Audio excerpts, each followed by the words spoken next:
하나님을 사랑하시면 우리 다 같이 아멘 하십시다. 네. 오늘은 십계명 중 8번째 계명인 도둑질 하지 말라라는 짧은 말씀이 주는 교훈을 생각해 보겠습니다. 어느 시골 작은 교회에서 담임 목사님을 청빙하기 위해서 후보 목사님과 여러 가지 질문과 답변이 오고 갔습니다. 마지막으로 교회 목사 청빙위원회가 목사님 죄에 대해서 설교하십니까? 라고 질문을 했습니다.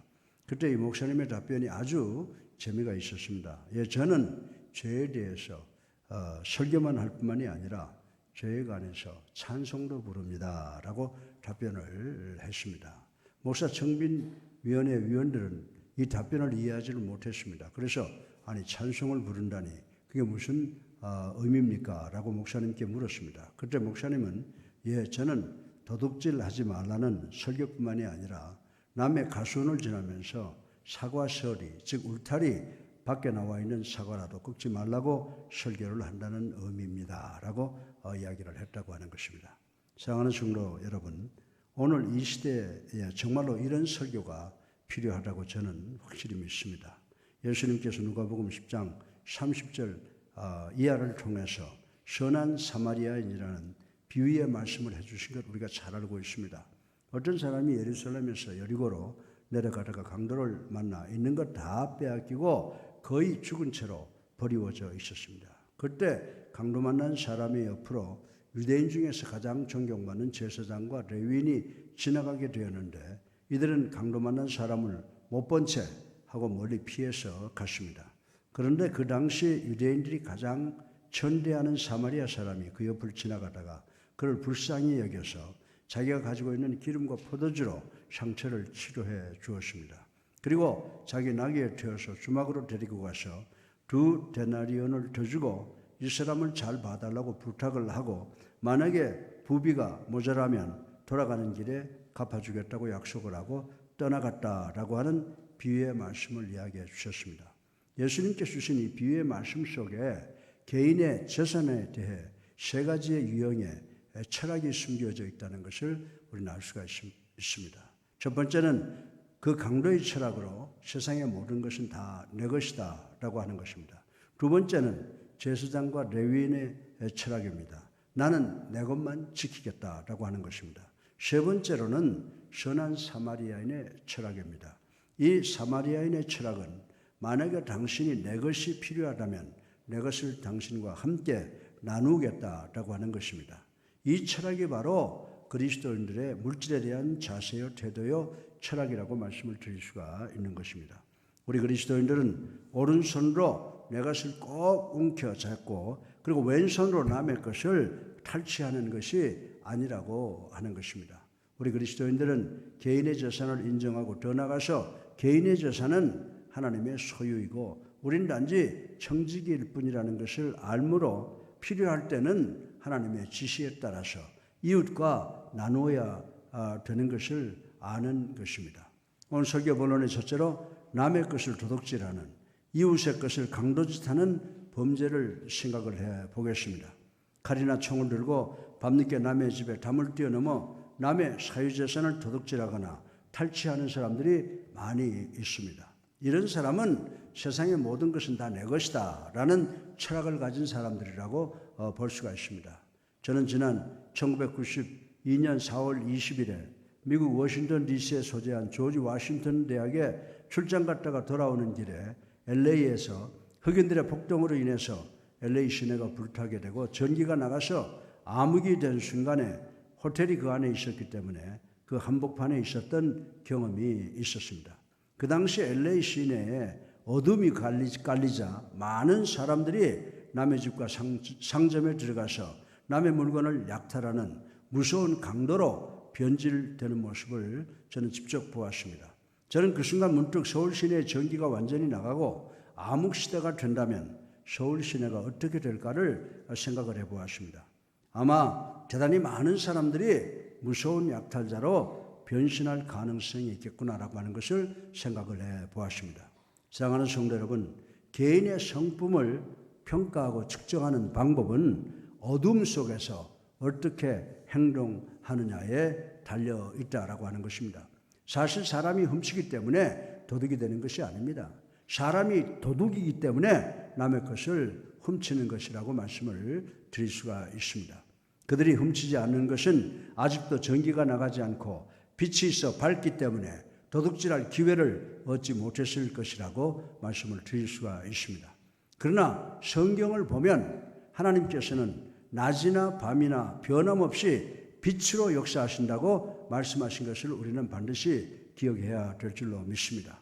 재미있는 이야기를 들은 적이 있습니다. 어떤 은행 강도가 복면을 하고 은행에 침입을 했습니다. 그리고 출금 창구에 가서 총을 들이대고 나는 무장 강도다. 그러니 은행 금고에 있는 돈을 다 내어놓아라 라고 하는 메모를 넣었습니다.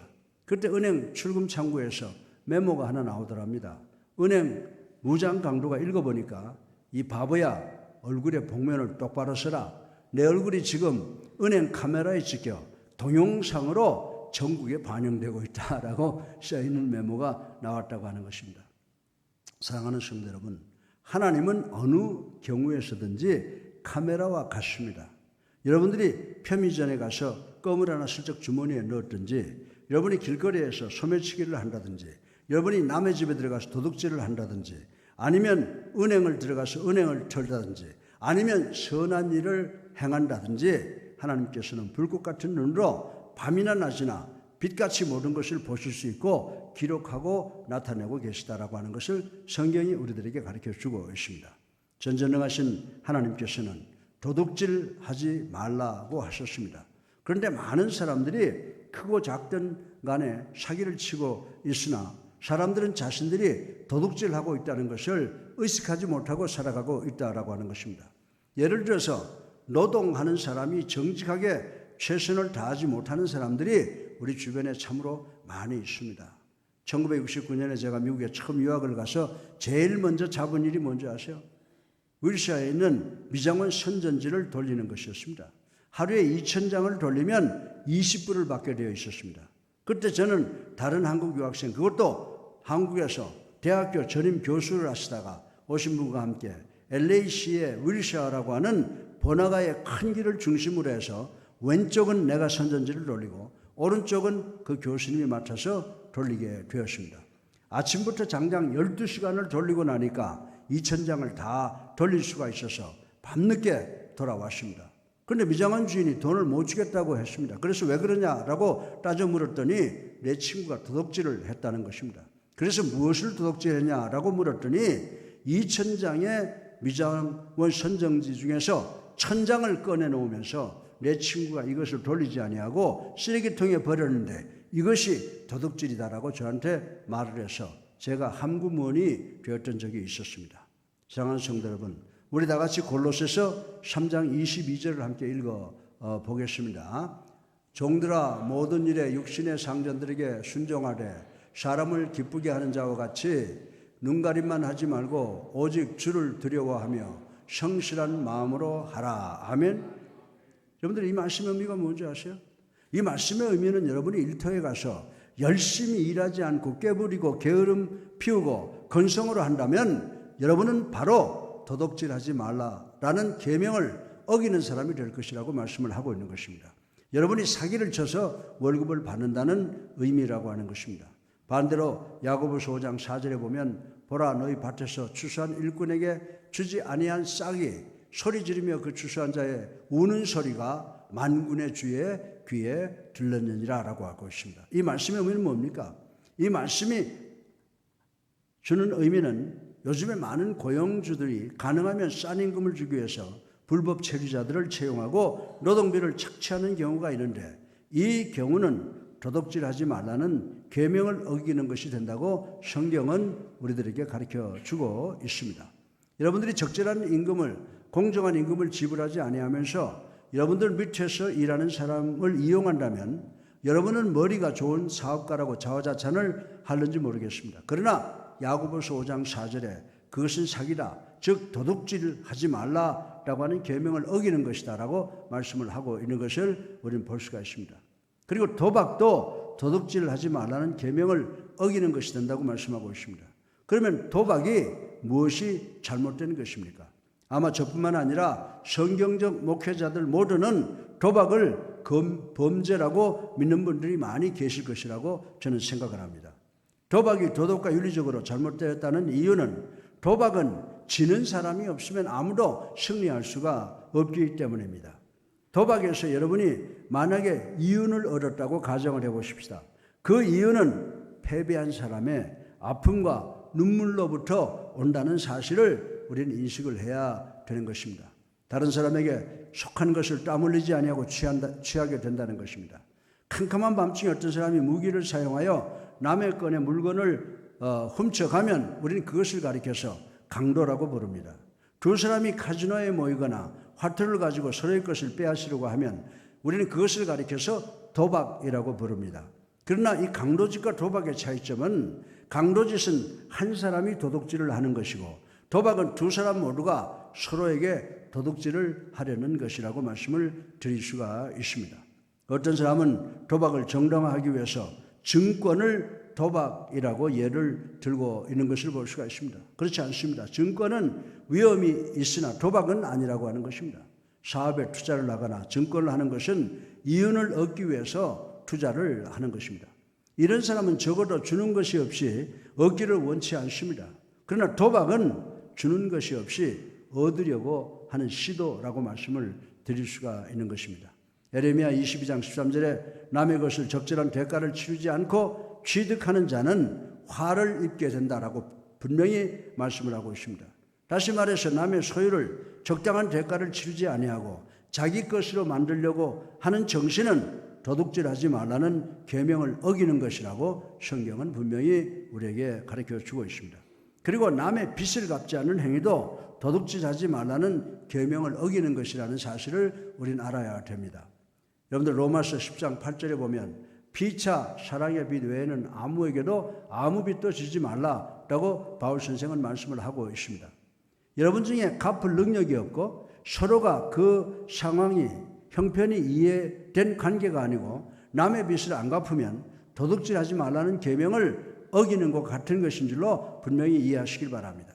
여러분 중에 목사님, 월부로 냉장고나 자동차나 가구 같은 것을 샀는데 매달 지불할 돈이 좀 늦는 것과 은행에서 빌린 돈을 늦게 갚는다는 것 등등이 죄가 됩니까?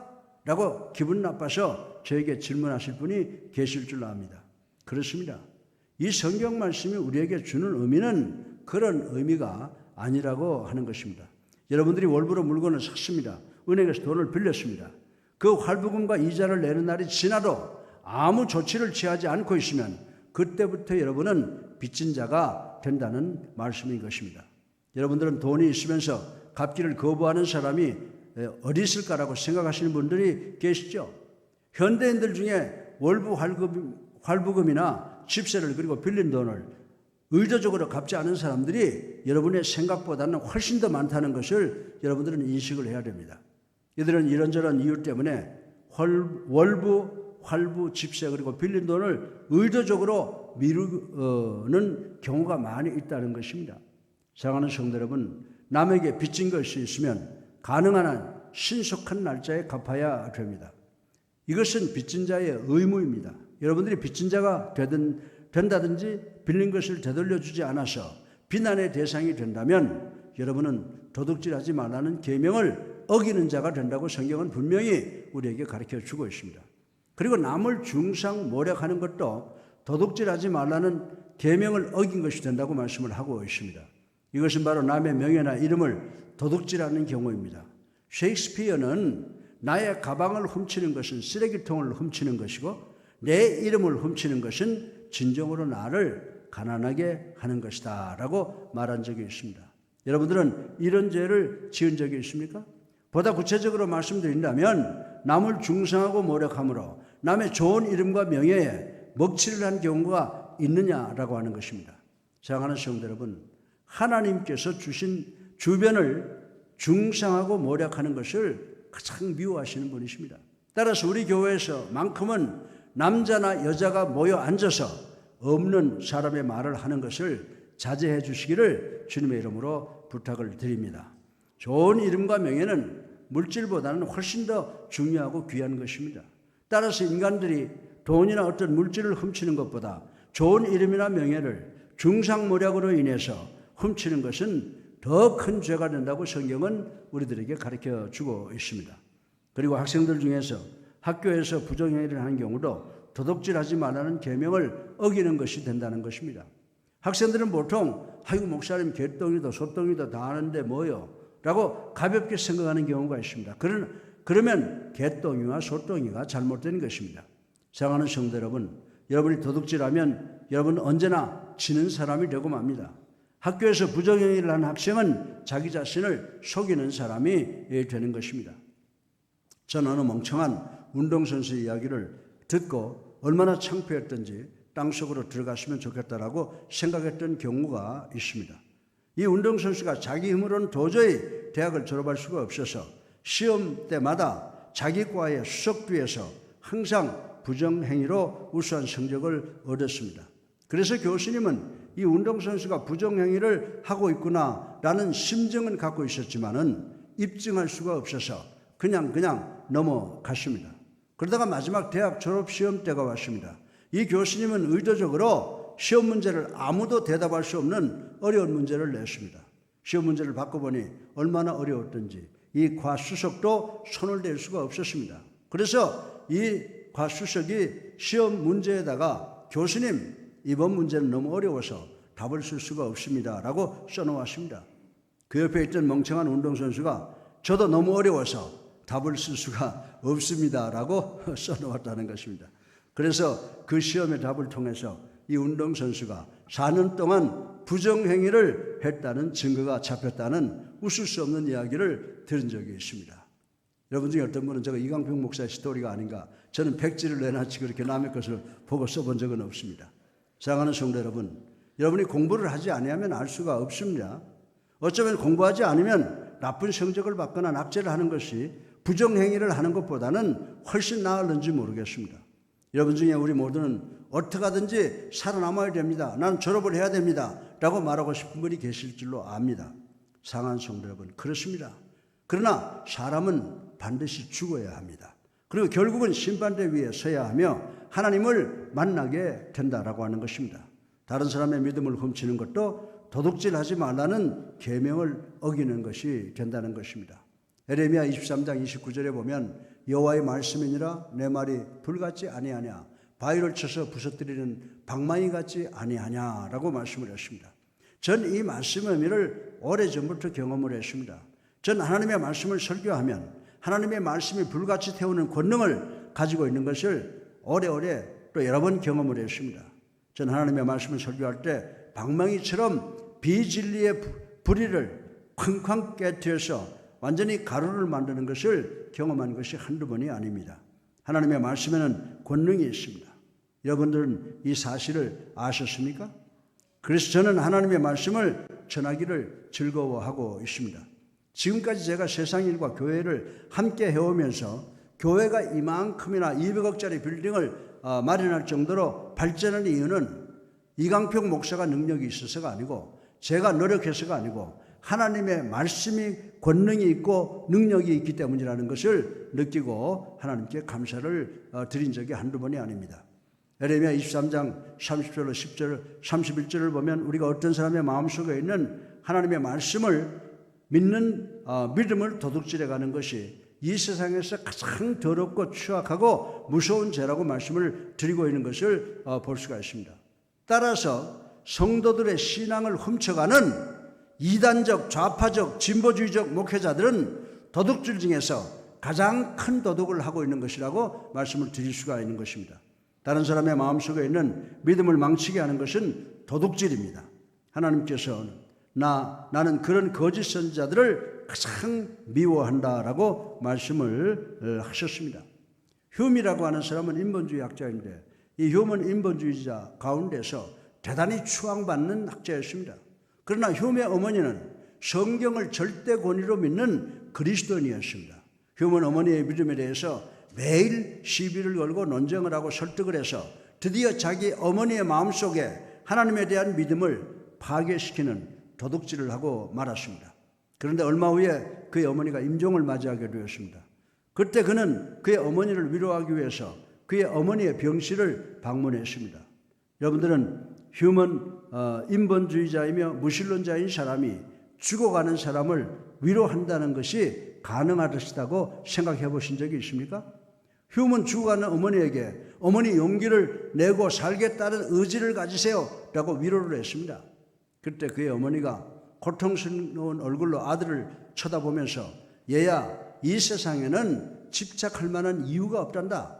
너는 내 믿음을 빼앗아 가버렸다라고 원망하고 세상을 떠나셨다고 하는 유명한 이야기가 있습니다.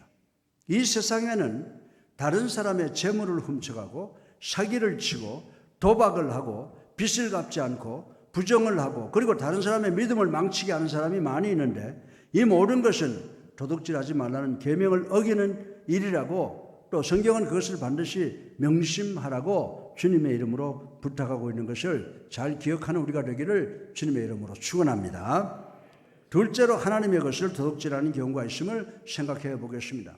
이 세상에는 인간끼리 서로의 것을 훔치고 사기치는 경우도 있지만 하나님께 사기를 치고 하나님의 것을 훔치는 경우도 있다라고 하는 것입니다. 인간이 어떻게 이런 짓을 할 수가 있겠습니까? 우리 다 같이 고린도전서 6장 19절로 20절을 함께 읽어보겠습니다. 너의 몸은 너희가 하나님으로부터 받은 바 너희 가운데 계신 성령의 전임을 줄 알지 못하느냐. 너희는 너희 자신의 것이 아니라 값으로 산 것이 되었으니 그런즉 너희 몸으로 하나님께 영광을 돌리라. 아멘. 대부분의 우리들은 다른 것은 몰라도 내 몸은 내 소유다 라고 생각하실 분들이 많이 있다라고 하는 것입니다. 그러나 사실은 전혀 그렇지 않습니다. 여러분은 하나님께 속해 있는 줄로 믿으시기 바랍니다. 여러분은 하나님께서 당신의 아들 예수 그리스도의 갈보리 언덕 십자가의 희생이라고 하는 값비싼 희생의 값을 치르고 사셨다라고 하는 것입니다. 제가 여러분에게 속한 그 어떤 것을 사용을 했는데 잘못 사용하고 남용했다면 나는 여러분의 소유를 도둑질한 사람이라고 말씀을 드릴 수가 있습니다. 마찬가지로 여러분의 육체와 마음과 영혼은 그리고 여러분의 삶은 하나님께 속한 것입니다.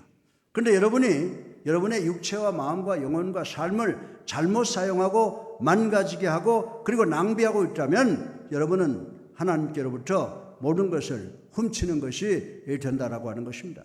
어떤 소년이 땀 흘리고 수고해서 조그만 장난감 보트를 만들었습니다. 기쁜 마음으로 그 보트를 가지고 시내 물가로 나가서 장난감 보트를 시내에 띄웠습니다. 처음에는 시내 물가로 천천히 떠내려갑니다. 그런데 얼마를 가다가 시내가 넓어지게 되고 물살도 빨라져서 장난감 보트가 시내 복판으로 흘러가게 되고 빠른 속도로 떠내려가게 됩니다.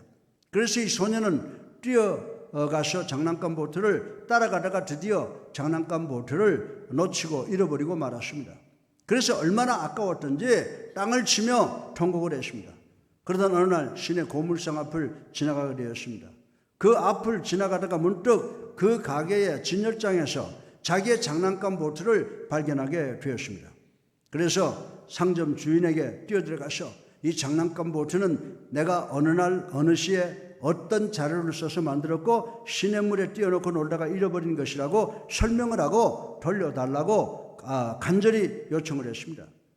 그때 고물상 주인은 야 그거 내게 돌려줬으면 좋겠는데 나도 돈 주고 샀기 때문에 안 되겠다라고 거절을 당했습니다. 그래서 이 소년은 일주일간을 열심히 일해서 돈을 벌어서 그 고물상에 와 돈을 주고 그 장난감 보트를 다시 샀습니다. 그리고 그 배를 쓰다듬으면서 너는 내가 만들었고 그리고 내 돈을 주고 샀다. 그래서 너는 두 번째로 다시 내 것이 되었다라고 말을 하더라는 것입니다.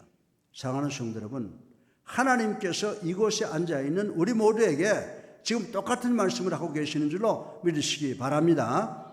너희는 너의 소유가 아니라 내 소유다라고 하시는 것입니다. 너는 내가 만들었으므로 내 것이요 너는 내가 내 독생자를 값으로 주고 너희를 다시 샀기 때문에 너희들은 내 소유다라고 말씀을 하시고 계신다라고 하는 것입니다. 따라서 여러분은 여러분의 소유가 아니라 하나님의 소유인 줄로 믿으시기를 주님의 이름으로 축원합니다. 마음과 뜻과 정성과 힘을 다해 순종하고 헌신하기를 거부하면 여러분은 하나님께 도둑질하는 것이 되는 것입니다. 여러분의 모든 삶과 소유의 권한을 주님께 드렸습니까? 만약 아직도 그렇지 못하면 여러분은 도둑질하지 말라는 계명을 어긴 것이 된다는 사실을 유념하시기를 바랍니다. 그리고 여러분은 청지기로서의 사명을 다하지 못하면 하나님께로부터 도둑질하는 것이 됩니다. 말라기 3장 8절에 보면 사람이 어찌 하나님의 것을 도둑질하겠느냐라고 했습니다. 그때 인간들은 우리가 어떻게 하나님의 것을, 주의 것을 도둑질하였나이까? 라고 반론을 제기하는 것을 볼 수가 있습니다. 그때 하나님께서 이는 곧 11조와 헌물이라고 설명하시면서 9절을 보게 되면 너희 곧 온 나라가 나의 것을 도둑질하였으므로 너희가 저주를 받았느니라 라고 하는 무서운 말씀을 선포하신 것을 우리는 읽어볼 수가 있습니다. 따라서 하나님의 것을 훔치는 것은 11조나 헌물을 통해서 청지기의 의무를 다하지 못하는 것도 포함이 된다라고 하는 것입니다. 목사들이 11조를 설교할 때 11조 내기 원치 않는 사람들로부터 거부 반응적 질문을 받게 됩니다. 목사님, 11조는 구약시대 즉 율법하에 살던 이스라엘 민족에게 관된 것 아닙니까? 신약시대에 와서는 11조를 요구하지 않지 않습니까? 라고 하는 반응을 하는 분들이 많이 계신다고 하는 것입니다. 사랑하는 성도 여러분, 성경을 보세요. 성경을 보면 아브라함이 11조를 시작했다고 했습니다. 야곱이 계속했습니다. 모세가 율법으로 명령을 했습니다. 그리고 신약에서는 예수님께서도 분명히 명령하셨습니다. 그런데 제가 누구라고 11조를 하라 말라라고 하겠습니까? 사랑하는 성도 여러분, 분명히 들으시기 바랍니다. 구약 성경에는 저는 단지 10분의 1을 하나님께 바치라고 했지만 신약 성경에서는 모든 것을 다 하나님께 바치라고 명령을 하고 있는 것을 우리는 기억을 해야 된다라고 하는 것입니다. 여러분이 11조를 하면 그리스도인으로서의 사명을 다한 것으로 생각하는 경우가 있습니다. 그러나 11조를 했다고 해서 그리스도인으로서 임무를 다한 것은 아닙니다. 11조 외에 주일헌금, 감사헌금, 선교헌금 그리고 각종 특별헌금이 있다고 성경은 지적을 하고 있습니다. 어떤 그리스도인들은 겨우 11조를 하고 자기 임무를 다한 것으로 생각을 합니다마는 이는 하나님을 만홀히 여기는 행위라고 저는 분명히 말씀을 드리고 싶은 것입니다.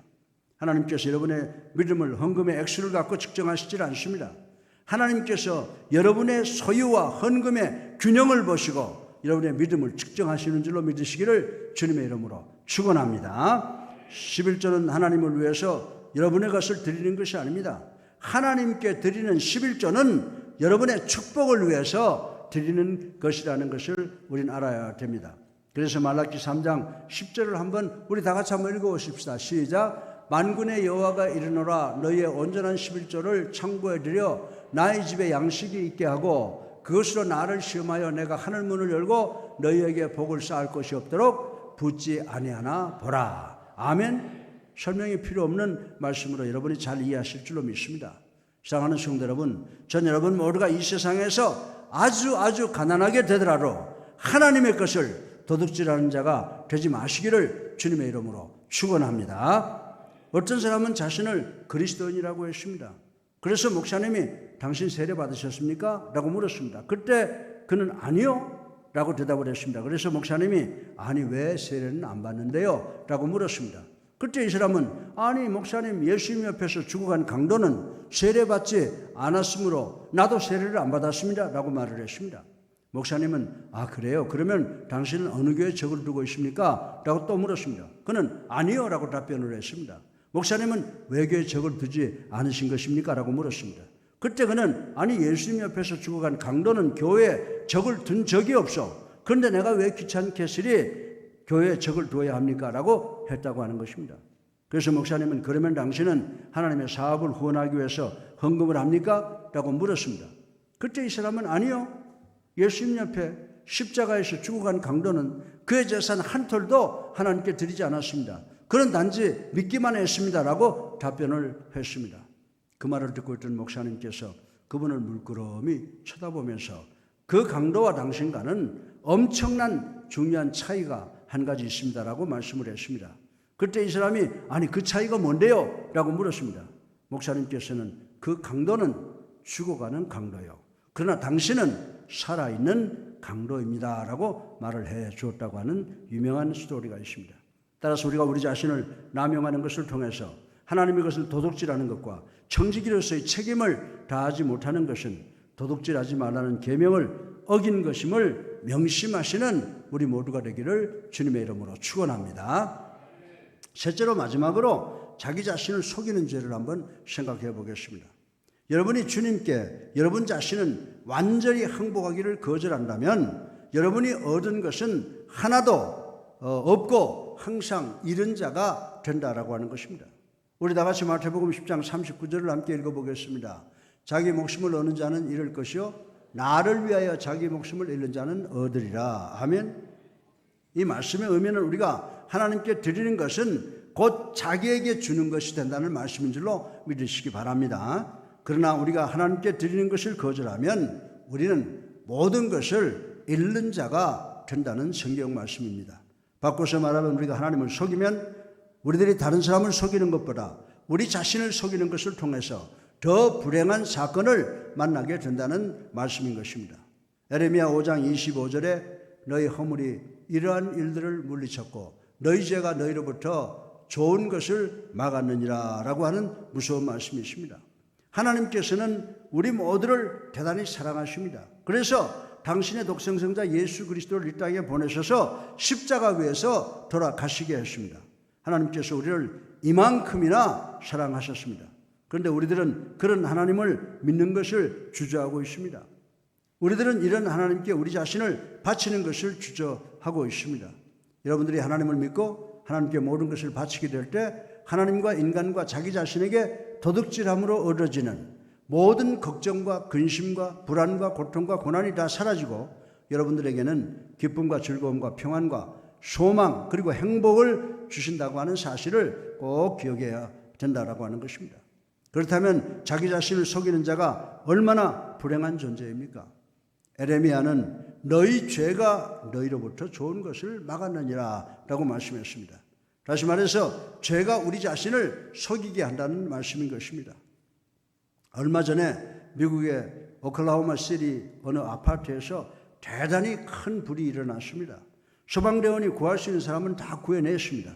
그런데 한 여인이 나와서 소방대원을 붙잡고 소방관 아저씨, 저는 저 불타는 아파트에 다시 들어가야 됩니다. 저 아파트 안에 내가 사랑하는 아기가 있습니다라고 반실성해서 통곡을 했습니다. 그러나 이제 불로 인해서 무너져간 아파트 속으로 이 여인을 들여보낼 수가 없었습니다. 그래서 건장한 소방대원들이 이 여인을 꼭 붙잡고 놓아주질 않았습니다. 그 여인은 사정을 합니다. 저 아파트 안에 제 아기가 있단 말입니다. 저를 좀 들어가게 해주세요라고 간청을 합니다. 그러나 아무도 그녀를 놓아주지를 않습니다.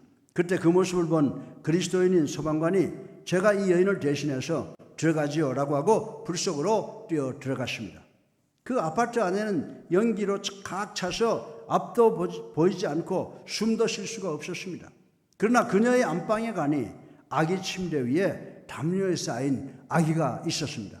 그래서 이 소방관은 기쁜 마음으로 조심스럽게 그리고 부드럽게 그 아기를 안고 불길 속을 헤치고 뛰어나왔습니다. 모두가 기쁨의 환성을 지릅니다. 이 소방관은 담요에 쌓인 아기를 어머니에게 안겨주었습니다.